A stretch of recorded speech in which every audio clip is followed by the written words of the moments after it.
ही जरूरी है। धन्यवाद अध्यक्ष। माननीय सदस्य श्री अप्पल नायडू कलिशेट्टी जी।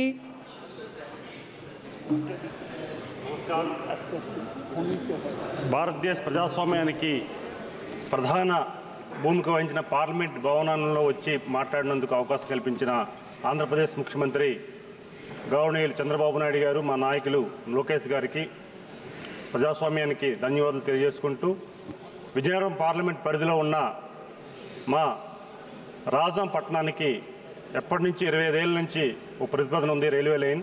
ఆ రైల్వే లైన్ ఏర్పాటు చేయమని మీ ద్వారా మంత్రివారికి కోరుకుంటున్నాను. ఈ ఏర్పాటు చేయడం వల్ల ఒరిస్సా అండ్ ఆంధ్రప్రదేశ్ ప్రయాణికులకు కూడా చాలా ఉపయోగపడుతుంది, అలాగే గిరిజనులకు కూడా ఉపయోగపడుతుంది. కనుక దయచేసి ఈ ప్రతిపాదనని అమలు చేయాలని మీ ద్వారా తెలియజేసుకున్నాం అధ్యక్ష.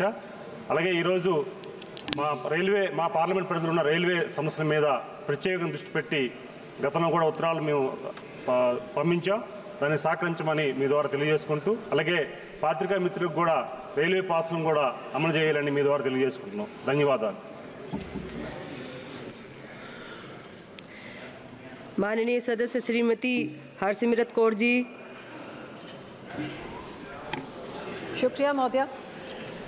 मैडम, मैं इस सदन के और WCD मिनिस्ट्री के ध्यान में लाना चाहूँगी जो बहुत बड़ी एक करप्शन हो रही है पंजाब के ICDS प्रोग्राम में, जहाँ पे सप्लीमेंट्री न्यूट्रिशन जो आंगनवाड़ियों में दिया जाता है प्रेग्नेंट और लैक्टेटिंग मदर्स को और 0 to 6 ईयर्स के बच्चों को, ये 150 करोड़ का बजट जो सेंटर में दिया, फेक बेनिफिशरीज दिखा के उसको 300 करोड़ का बजट करके जो खाना है वो ICDS रूल्स के हिसाब से प्राइवेट आधारों को नहीं दिया जा सकता। और ये स्टेट ओन्ड बॉडीज मार्कफेड और वेरका बनाते थे, लेकिन सारे रूल्स की धज्जियां उड़ा के प्राइवेट आधारों को ये 300 करोड़ का जो सप्लीमेंट्री न्यूट्रिशन दिया जाता है उनको दे दिया गया है, जहां सब स्टैंडर्ड खाना और बच्चों के और मदर्स के साथ उनकी ज़िंदगी के साथ खेलवाड़ किया जा रहा है।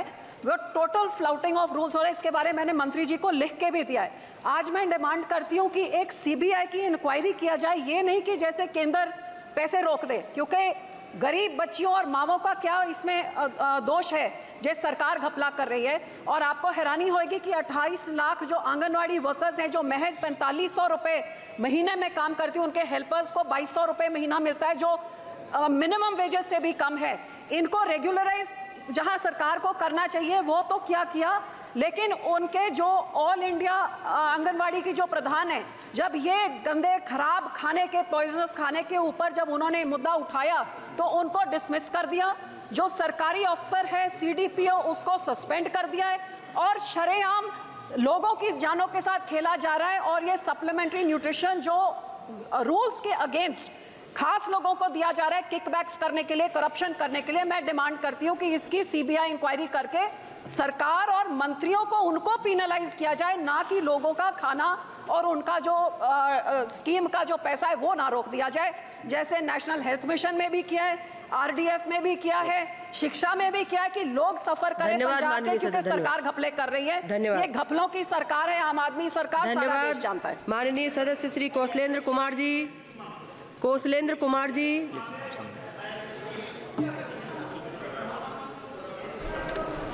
मैडम, मैं माननीय रेल मंत्री से निवेदन करना चाहूँगा कि अंडरपास के मामला मैं पिछले लोकसभा में कई बार उठाया था, और ये अंडरपास का जो मामला है मैडम पूरे देश का मामला है। माननीय उस समय लोकसभा अध्यक्ष जी भी ने कहा था क्वेश्चन में क्या देश का मामला, इसको देखना चाहिए। तो मैं माननीय रेल मंत्री को ध्यान आकृष्ट कराना चाहता हूँ अपने संसदीय क्षेत्र की ओर कि इस्लामपुर से नटेसर रेलवे लाइन है, खुदागंज रेलवे स्टेशन है, वहाँ पर जो अंडरपास बने हैं मैडम, अभी हाल में मैं गया था तो लगभग 6 फीट पानी वहाँ पर जमा है। और वह जो सड़क है 35 किलोमीटर लंबी सड़क है, NH सिलाव से लगातार मीना बाजार होते हुए खुदागंज पहुंचती है, वहां पर काफ़ी दिक्कत होता है। मैं सदन के माध्यम से निवेदन करूंगा कि जितने भी अंडरपास बने हैं उस अंडरपास के ऊपर फाटक का निर्माण कराया जाए जिससे आम लोगों को आवागमन की सुविधा हो। या लगातार जो समस्याएं हैं सिर्फ मेरे क्षेत्र का नहीं, एक ही ट्रैक पर अभी लगातार देख रहे हैं, खोरमपुर है, अंगारी धाम है, हमारे ही क्षेत्र में मैडम कई जगहों पर पानी जमा है। धन्यवाद माननीय सदस्य जी, धन्यवाद। इसलिए सदन से मैं मांग रखता हूं कि जितने भी अंडरपास बने हैं उस पर फाटक का निर्माण कराया जाए। बहुत बहुत धन्यवाद। माननीय सदस्य श्री उत्कर्ष वर्मा जी। आपने मुझे मेरे क्षेत्र की बाकी समस्या पर बोलने का अवसर दिया। आदरणीय अध्यक्ष जी, मेरी लोकसभा क्षेत्र खीरी की 5 विधानसभा के अंतर्गत आने वाले ब्लॉक पलिया, निहासन, रमियाबेड़, फूलबेड़ और नकहा पूरी तरह से बाढ़ से ग्रस्त हैं। नेपाल से आने वाली नदियां मुहाना, सुहेली, शारदा और घाघरा में अनियंत्रित पानी छोड़े जाने की वजह से सैकड़ों गांव नदी से कट गए हैं और कटने की कगार पे हैं। हजारों लोग बेघर हो गए और सड़कों पर रहने को मजबूर हैं। लाखों हेक्टेयर किसानों की ज़मीनें और फसलें पूरी तरह से नदी में समा गई हैं और बर्बाद हो गई हैं। मैं सरकार से मांग करता हूं कि किसानों की बर्बाद फसलों का मुआवजा दिया जाए और मुआवजे की रकम को बढ़ाया जाए, अथवा जिन किसानों की फसलें बर्बाद हुई हैं उनका कर्जा पूर्ण रूप से माफ़ किया जाए तथा राहत सामग्री बाढ़ प्रभावित गाँव में बांटी जाए और बेघर लोगों को घर दिए जाएं, उनको बसाया जाए। फिर से अवैध खनन की वजह से खनन माफियाओं द्वारा नदी की धारा बदलने का काम हुआ, जिससे पलिया शहर और सैकड़ों गांवों पर कटान का खतरा मंडरा रहा है। तत्काल धारा को रोका जाए और खनन माफियाओं पर सख्त धन्यवाद माननीय सदस्य जी। धन्यवाद। माननीय सदस्य श्री निशिकांत दुबे जी। धन्यवाद। धन्यवाद सभापति महोदया। मैं लगातार पार्लियामेंट में संथाल परगना के आदिवासियों की समस्या के बारे में बोलता रहा और ये पूरे सदन को सोचने का सवाल है सभापति महोदया कि जिस आदिवासी का पॉपुलेशन 1951 में संथाल परगना में 48% हुआ करता था, 2000 में वो 36% था, आज 26%। मैं उस मुद्दे पर जाना ही नहीं चाहता, जो बोलना है बोल दिया।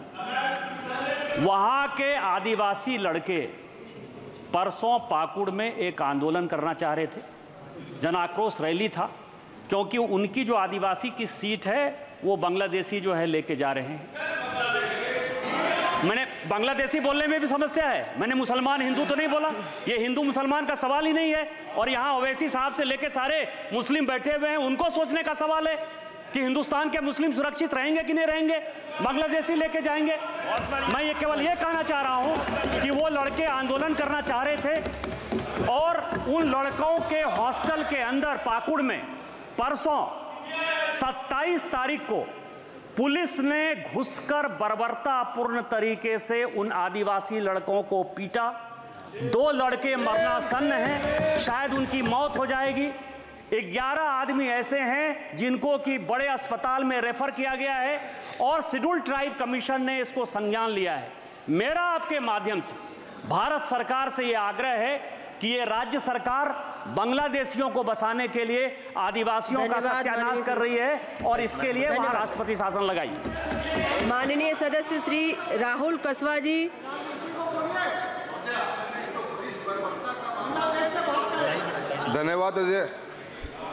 धन्यवाद अध्यक्ष मैम।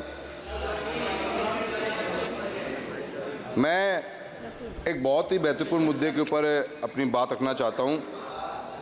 16वीं लोकसभा के अंदर भारत सरकार ने बहुत ही महत्वपूर्ण योजना लागू करी, सांसद आदर्श ग्राम योजना।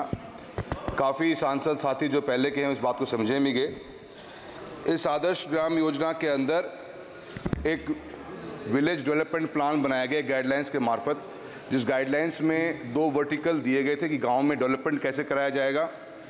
गांव से निकलने वाली हर रोड डामर की होनी चाहिए, गांव के अंदर पानी की व्यवस्था हो, बिजली की व्यवस्था हो, प्लेग्राउंड्स बच्चों के लिए हों, कम्युनिटी सेंटर्स हों। एक प्रॉपर विलेज डेवलपमेंट प्लान की बुकलेट थी मैम, उसी के अकॉर्डिंग एक VDP बनाई गई, इसका नाम था विलेज डेवलपमेंट प्लान। उसके अकॉर्डिंगली हमें काम करना था। एक एक पंचायत का जो विलेज डेवलपमेंट प्लान बना वो 20 से 22 करोड़ रुपए से ऊपर का बना। और इस योजना को जब लागू किया गया तो लोगों में बड़ी खुशी का माहौल था कि इस बहुत अच्छा एक प्रोग्राम निकल के आया है और इस प्रोग्राम से गांव में विकास पहुंचेगा। धन्यवाद माननीय सदस्य। मैम 1 मिनट भी नहीं हुआ मैम। मैं माननीय सदस्यों से आग्रह कर रही हूँ, ज्यादा भूमिका न बांधे। मैम बिना भूमिका के मैम को सुन ही नहीं रहा मैम, प्रॉब्लम ये आ रही है। भूमिका बंद थोड़ी जरूरी इस बात के लिए मैम कि ये विलेज डेवलपमेंट प्लान बनने के बाद में आज भी सांसद आदर्श ग्राम योजना के लिए फंडिंग का प्रावधान नहीं किया गया। 2024-25 के इस बजट सेशन के अंदर भी कोई भी प्रावधान नहीं। मैम एक सेकंड लास्ट बात कहना चाहता हूँ मैम। अगर आज की तारीख के अंदर मेरे लोकसभा क्षेत्र की बात करता हूँ, 350 करोड़ रुपए की राशि मिलती है मनरेगा के अंदर और हम एक पंचायत में 100 से 1.5 करोड़ रुपए खर्च करते हैं। अगर इस विलेज डेवलपमेंट प्लान को देखेंगे तो 25 करोड़ रुपए की लागत 25 साल में काम पूरा होगा। मेरा सरकार से अनुरोध है कि सांसद आदर्श ग्राम को डेवलप करना है तो इसके लिए डिफरेंट बजट का प्रावधान रखा जाए और पंचायतों को मजबूती प्रदान करने के लिए बजट के प्रावधान करें, तभी गांव विकसित हो पाएंगे। मोहम्मद जावेद जी। मैम हर साल बिहार में, नॉर्थ बिहार में, खास करके सीमांचल, पूर्णिया, किशनगंज, अररिया में बाढ़ होती है मैम, और बाढ़ के अलावा कटाव होती है जिसमें हजारों घर, हजारों सैकड़ों गांव कट जाती है। मेरी सरकार से गुजारिश है कि इसको सालाना 25,000 करोड़ दिया जाए ताकि नदी के दोनों किनारे कंक्रीट वॉल बने, बोल्डर पिचिंग बने, महानंदा बेसिन को जल्द से जल्द चालू किया जाए और जो लेक सिचुएशन हो जाती है इसको रोकना चाहिए। धन्यवाद। और मैम लास्ट, मेची को जोड़ा जा रहा है कोसी का पानी लाके, अगर वैसा हुआ तो ऑलरेडी जो लेक है वो बहुत बड़ा हो जाएगा। मेरी गुजारिश है कि अगर इंटरलिंकिंग करनी है तो नॉर्थ बिहार का पानी को साउथ बिहार दिया जाए और इस प्रोजेक्ट को इमीडिएटली रद्द किया जाए। बहुत बहुत शुक्रिया मैम। माननीय सदस्य श्री कीर्ति आजाद जी। धन्यवाद सभापति महोदया। यह एक ऐसा विषय उठा रहा हूं जिसमें सत्ता और विपक्ष दोनों मेरे साथ सहमत होंगे। यह हमारे किसानों को लेकर है, उनके लिए खाद को लेकर है जिससे मूल्य सस्ता होगा, रोजगार का सृजन होगा, हम आत्मनिर्भर बनेंगे और विदेशी मुद्रा भी इसमें कमा सकते हैं। मेरा प्रश्न शुरू होता है मनसुख मंडाविया जी, जो पहले minister of fertiliser and chemicals थे। उन्होंने 2024 में कहा था कि हमारे यहाँ उर्वरक की उत्पादन 80% है और 2025 में हम उसे 100% से ज़्यादा करना चाहते हैं। मैं आपके माध्यम से ध्यान में लाना चाहता हूं कि पहले हमारा फर्टिलाइज़र कॉरपोरेशन लिमिटेड था, जिसका नाम बदलकर Hindustan fertiliser corporation limited of India किया गया। उसमें बरौनी, दुर्गापुर और हल्दिया जैसे 3 जगह थे। उसी में प्रयास किया सरकार ने और बरौनी में फर्टिलाइज़र प्लांट को शुरू किया गया। उसका बहुत फ़ायदा हुआ और उस फ़ायदे को देखते हुए जो माननीय मंत्री जी ने पिछली बार कहा था, मेरी मांग ये रहेगी कि यदि दुर्गापुर में fertiliser corporation of India, Hindustan fertiliser corporation of India और हमारे हल्दिया में शुरू किया जाए तो न केवल हम अपने किसानों को, जो पूरब में केवल 5% फर्टिलाइज़र होता है, खाद होते हैं, वहाँ पर उनको मिल पाएगा, सस्ते दाम पर मिलेगा, और जो हम बाहर से इंपोर्ट कर रहे हैं जिस पर हमको अधिक दाम देना पड़ रहा है, हम एक्सपोर्ट कर पाएंगे और हमें विदेशी मुद्रा भी मिलेगी। तो मेरा ये मांग रहेगा और मुझे संभवतः पूरा भरोसा है कि यह सदन का मुझे समर्थन और साथ में मिलेगा। माननीय सदस्य श्रीमती रुचि वीरा जी।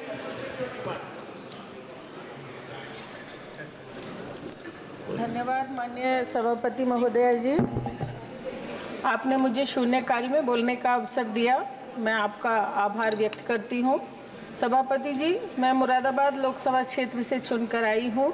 मेरे संसदीय क्षेत्र का काफ़ी हिस्सा रामगंगा नदी के आसपास बसा है।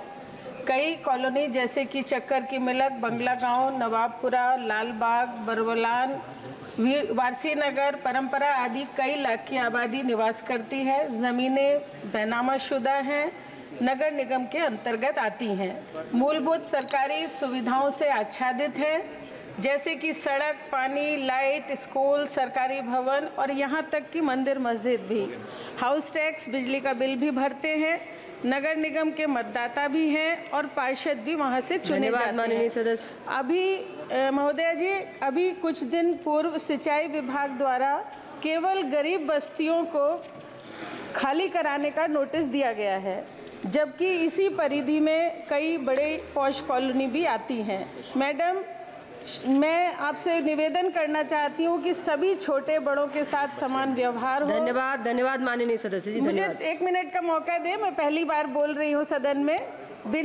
मैं आपसे ये कहना चाहती हूँ कि बिना छोटे बड़े का भेदभाव किए, बिना आपसी सहमति के पुनर्वास की व्यवस्था के लिए कोई अग्रिम कार्यवाही न की जाए। हजारों परिवारों के जीवन मरण का सवाल है। मैं आपका धन्यवाद देना चाहती हूँ। माननीय सदस्य कल्याण बनर्जी जी। Thank you, madam. Madam, this is the practice and rule of the parliament. Then when the parliament session will be going on, the minister will not make any statement outside of the parliament. But unfortunately, one of the minister, Mr. Sukanto Mojumdar, the MOS had made a statement outside of the parliament that the North Bengal will be divided, North Bengal will be taken to another state. माननीय सदस्य, विषय पूर्व में भी आ चुका है।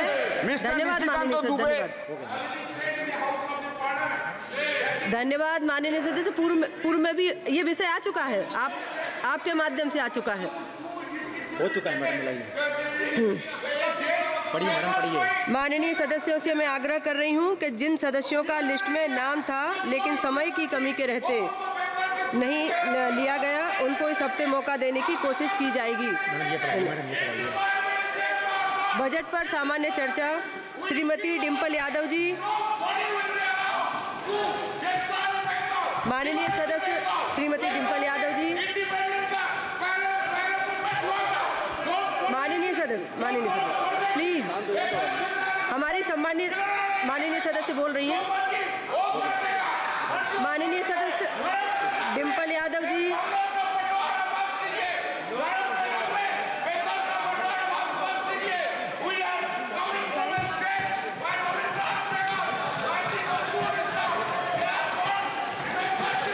माननीय सदस्य श्रीमती डिम्पल यादव जी।